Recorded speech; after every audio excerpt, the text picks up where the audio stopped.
you're going to face the same temptation Jesus had gone through. What first temptation did he experience? Appetite. When we talk about appetite, it doesn't only talk about food. How about the appetite of what we read, what we watch, what we desire? The first temptation that Adam and Eve failed was the first temptation Jesus overcame. And he overcame it for us. He gave us an example that you can also overcome through His grace. We can do all things through Christ who sent me. Then, that's what we call resist the lust of the flesh. Remember, if anyone loves the world, the love of the Father is not in him.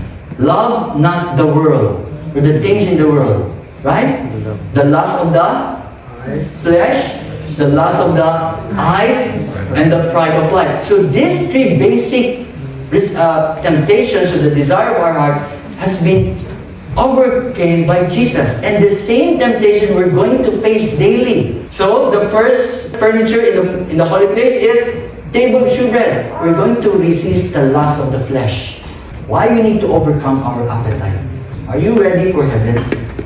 Are you ready to live without flesh food?